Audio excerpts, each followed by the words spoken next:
Hello, we're back here at Brand Licensing Europe with more trends and insights. Joining me for this video is Jelena Stosic, Strategy Director for Kids Industries. Jelena, welcome and thank you for joining us. Thank you for having me. Pleasure to be here. Let's kick off with data. What are some of the key drivers in licensing that you've seen from your perspective at KI? Right, so this is the one where I had a few different things I wanted to talk to you about, and I'll pick out the ones that I think are inspiring us the most, or are the largest, most significant drivers, because it is often the case there isn't necessarily one thing. Things intertwine and they work together. Something that I think is important, and we'll see more and more of that, of course, is our experiences and more live opportunities for immersion, for memories, for engagement. I know that's where I get the sense that that's been important at this event, as more and more we are speaking of we live our lives incredibly virtually, socially, and at the same time we are craving a little bit of that real life connection, opportunity to engage with the brand. I don't think we're seeing that the opportunities around that rolled out as much as we could. We kind of get the sense of it's either Disneyland, there's a slightly smaller scale, or then there's nothing. So I would like to see more of smaller level opportunity for that. I think that's been an important driver and will continue to be. More social and lo-fi content and shopping in those spaces. So interestingly, outside of this universe that I work within, when I am on places like TikTok, so much of it is shopping, is recommendations, are products. It kind of leans into creator economy as well, where everything is licensable and people go mainstream quite quickly. Users use it. It's driven by credibility, micro-influencers, social connections, but that opportunity to do lo-fi content and connect that ecosystem, I think, is happening so much more in the creator space, in beauty industry, interestingly, and in the character entertainment, almost not at all. And in many respects, loads of those spaces are not appropriate for children, but we have character brands here that work with children, work with grown-ups. The opportunities are around, but we don't use them. And how do fandom and storytelling and authenticity factor into a successful licensing program as it pertains to kids and parents, and what do they look for in a product and experience? I think hugely. In many respects, licensed programs are a function of fandom, aren't they? You are creating something with your brand for people to enjoy, for people to relish in, to participate in, and inviting them over. So I think this entire industry is a function of fandom. The Kids Industries does loads of work with fandom, and something we always maintained with our fandom model is that products isn't just an output of fandom, i.e. I'm a fan first, and now I will have some products or experiences at the end of that journey. So we believe, and the data shows, that it's something that helps build fandom and increase and enhance it. So I think that sense of connecting deeply to your brand is always there and is always pertinent. As to how well do brands use it, how much do they make the most of this opportunity, I think that's something that we can explore and go deeper in, but it's incredibly important. Some of the things that some of our recent work has found is that when you, one of the ways to build the most meaning and build the most fandom with your products, and it's such in some ways, not a boring thing to say, but an obvious thing to say, is to lean incredibly deeply into your values and what you stand for and bring that storytelling to life. And I think everyone says they do it, but I'll tell you some examples of where I think it doesn't happen. So if your strength is, and many of the products feel like could be any brand, except that there's a label and there's a character. So if you are somebody whose strength is creativity, fans have been telling us that almost every product should breathe with that creativity, give them a little chance to immerse a little bit more deeply, to learn something new. So if that's a notebook, is there a page in it that just gives you an opportunity to color within it or to build something with it? If you are a brand to whom kind of accessories are important, are your hair accessories line going to be the same as everything else people can buy elsewhere, or will there be something special about them? So that opportunity to go deeper and more immersively into fandom, I think is still there, incredibly important to kids and parents, and something that builds joy around it. It's really interesting. And so you touched on virtual and social earlier. What are some of the biggest wants from kids in 2023? Is it outdoors? Is it virtual, social? Where is the audience engaging with brands, and how are they spending their time? So the audience, and in many respects we speak to a whole suite of audiences, so I may unpick them just a little bit. We are living in the blended world, is my opinion, and the comparison I sometimes use is one of like stairs and escalators. One does not necessarily endanger the other hugely. We can create spaces where we can have both, and it's an oversimplified metaphor, but in many respects our audiences are living in a world where they engage with brands in real life and socially and within gaming, and all of those play a role. In more recent studies in terms of where kids are spending time and engaging with brands, we're getting a lot of still YouTube and YouTube Shorts. Interestingly, parents seem to have taken an approach where, because we've had YouTube for ages, right? We kind of feel a bit more comfortable with that. So parents who do not allow their children to use TikTok will allow them to use YouTube Shorts. It's kind of the same, not fully the same, but it's not entirely different content either. So, but that is a more acceptable space where brands are happier to play and kids have been engaging a lot more.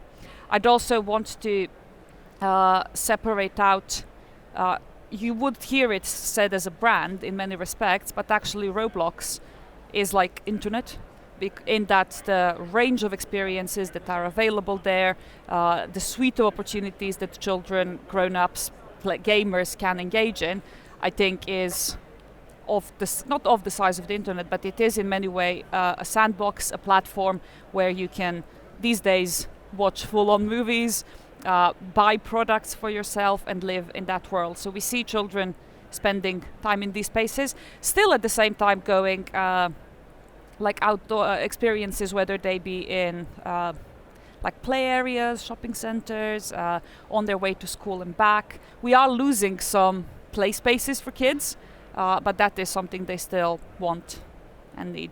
So that kind of answers where they are engaging. One of your questions was also what they want more of, and I think we need to consider that of what they need more of as well. And I think it's more meaningful and memorable interactions, at least from a brand perspective. And that's where I can now lean back into some of the thoughts I was bringing forward around experiences, around outdoor. I think if we ask our children audiences, so kind of ranging from, let's go with kind of 4, 5 up to 13, 14, what do you want more of? You will get a lot of more content now immediately. You will get a lot of exciting gaming spaces, and you might also get a bit of I want like exciting places to play and spaces and toy. So all factors of the virtual, I would say gaming is social these days, so that element of it and the outdoors are within this space. But what they want is meaningful and memorable.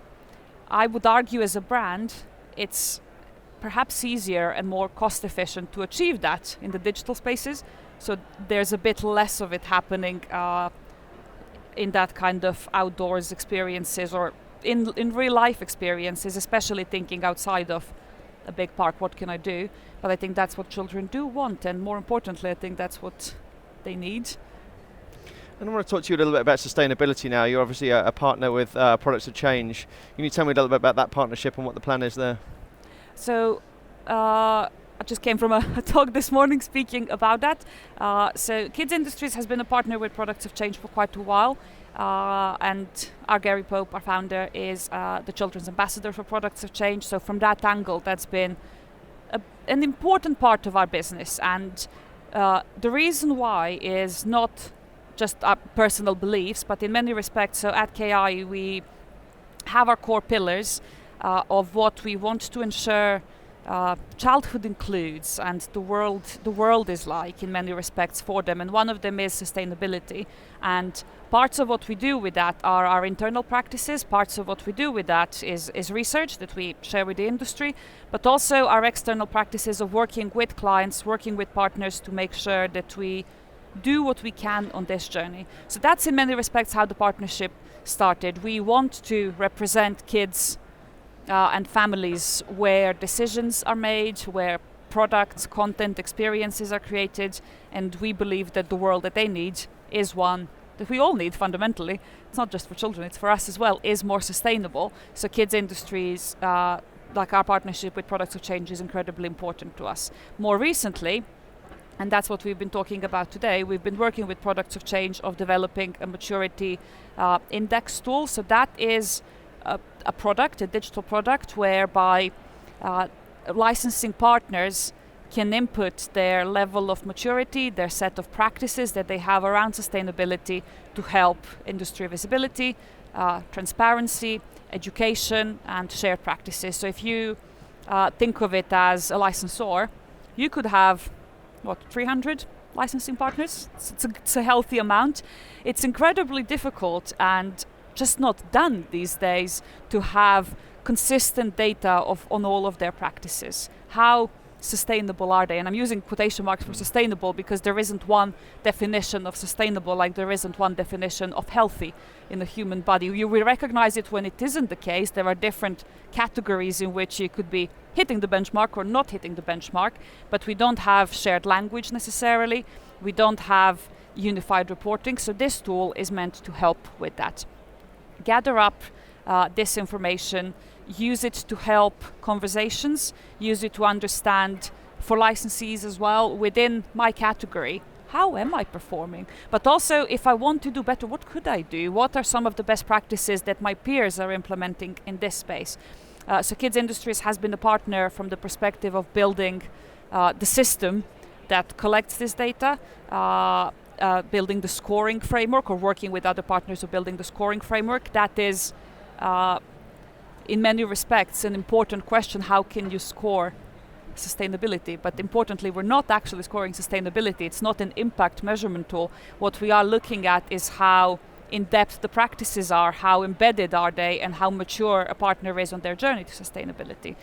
So from a care perspective, POC is an incredibly important partner. They are doing work that is, I think, critical for the industry. So we're extremely happy to be a part of that journey as well. And what's the consumer sentiment around sustainability?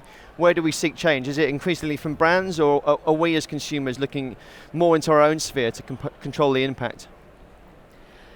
I think I want to tell you a couple of anecdotes, almost as a way to lean into that story, right? So one of them is, actually, let's go with three. A positive one. Like, we do increasingly see the consumers, the audience, want better. We want to do better. We think it's important. We did a study with children around some of these themes, and you get young kids telling you about a community they started at school called Recyclo Boys. They are conscious, they are aware. But I think it's so easy as a brand or as somebody working within sustainability, you know, those meme images where they're like, what you think is in your brain, and for us to, what we think is in children's brain is like the world and sustainability, and then a bit of toys and a bit of gaming. But actually, there's so many layers to what is in their brain, and like all of us, so kids are going kind of in and out. It can be a scary topic. I don't think we, as a society, as educational society, have nailed how to speak to children in a way that empowers them rather than frightens them. So from their perspective, it's important, but if given a choice between having their favorite thing or their favorite drink in a non-sustainable packaging or a more sustainable one that isn't their favorite, they will choose most of the times the one that is their favorite, which kind of is one hint as to whose job is it to sort it. So the kind of second anecdote is one where we just recently did a study with a whole bunch of people in different countries about product decision-making processes, and the number one thing actually was more around joy.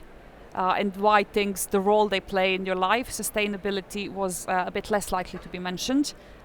Simply, and I don't say that in a bad way or to criticize the consumer. We are making decisions as consumers based on the money we have available, based on the needs we have to look after our kids, our families, so the practicalities and utilities of life. So almost like on a Maslow pyramid, there are needs that need to be met first, and sustainability is still seen as an upper level need, even though arguably you'd kind of want to bring it down and say, no, hold on, this isn't about a nice word, it is about important kind of life cycle of the planet, but it's still, because the consequences are not immediate, it's still a higher level consideration. So I think, to go back to your question, I think it is a job for us as brands. I think it is also a job for regulation. I think there's work to be done in making more sustainable choices the easy and the obvious, because whilst they are the more expensive choice and whilst they are the less accessible choice, where everything's equal, people want to do well. Kids especially want to do well. They will choose the better option that is more sustainable. But things currently are not equal, and the more sustainable options tend to be more expensive, harder to come by. Just thinking in terms of materials we have available, less decorative as toys often. Loads of sparkly materials, the glitters, the foils are less likely to be sustainable, but they make toys really look nice.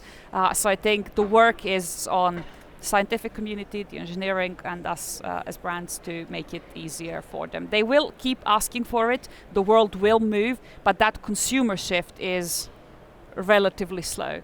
And I think it's our job to enable it to go faster. Not an easy job, but in terms of where responsibility lies, that is where it is. Awesome. Yelena, thank you so much indeed. That's all we have time for today. Really interesting and insightful, and I appreciate you spending your time with us this morning. Yes, thank you as well. Stay tuned to License Global for more great content and insight. And remember, when it comes to licensing, it starts here.